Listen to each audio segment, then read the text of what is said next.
আসসালামু আলাইকুম রহমতুল্লাহি ওয়া বারাকাতুহু। আল্লাহ সূরা নিসার 56 নম্বর আয়াতে বললেন, আল্লাহ তার রাসূলকে বললেন, হে রাসূল, নিশ্চয়ই যারা আমার আয়াতকে অস্বীকার করেছে অচিরেই আমি তাদেরকে আগুনে প্রবেশ করাবো। সোজা কথা, যারা কোরআন মানে না তাদেরকে আল্লাহ কী করবে? আগুনে প্রবেশ করাবে, জাহান্নামে দিবে। যখনই তাদের চামড়া পুড়ে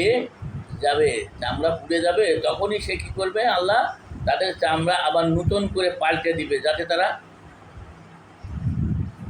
শাস্তির স্বাদ গ্রহণ করতে পারে।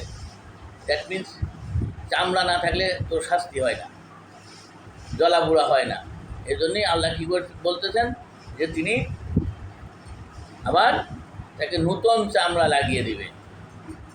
বুঝলেন কি কঠিন কথা। 57 নম্বর আয়াতে বললেন, আর আল্লাহ বললেন, হে রাসূল, যারা ঈমান এনেছে এবং সৎ কাজ করেছে অচিরেই আমি তাদেরকে জান্নাতে প্রবেশ করাবো। তাই যারা ঈমানদার, যারা ঈমান এনেছে, কোরআন মানছে, সৎ কাজ করেছে, আল্লাহ কী করবে? তাদেরকে জান্নাতে প্রবেশ করাবে।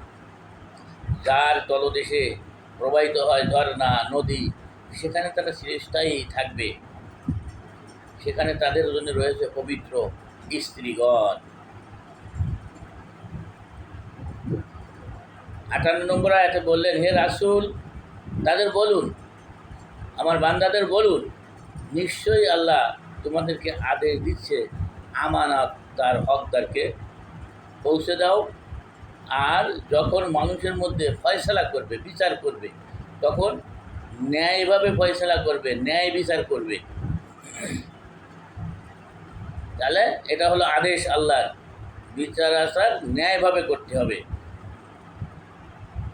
এরপরে 59 নম্বর আয়াতে বললেন, হে রাসূল, মুমিনদের বলুন তারা যেন আল্লাহ তার রাসূলের আনুগত্য করে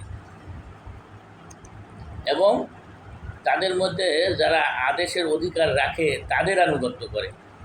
তারপর যদি তার মধ্যেও মতভেদ দেখা দেয় তাহলে তারা কী করবে? আল্লাহ রাসূলের দিকে ফিরে আসবে। আল্লাহ যা বলছে, রাসূল যা বলছে, সেদিকে ফিরে আসবে, সে মতো কাজ করবে।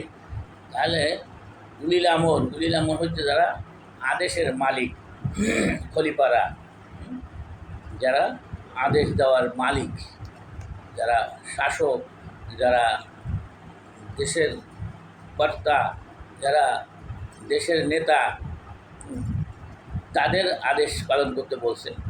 যদি তারা উল্টো সিধে বলে, যদি তাদেরটা পছন্দ না হয়, যদি সেই আদেশ পছন্দ না হয়, তার মধ্যে যদি কোনো মতভেদ আসে, তাহলে কি বলল? তোমরা ফিরে আসো আল্লাহ ও রাসূলের দিকে। কোরআন কি বলছে আর হাদিস কি বলছে সেটা মেনে চলো। আশা করি বুঝতে পারছেন। ভিডিওটি শেয়ার করুন, সবাই জানুক। আসসালামু আলাইকুম রহমতুল্লাহি ওয়া বারাকাতুহু।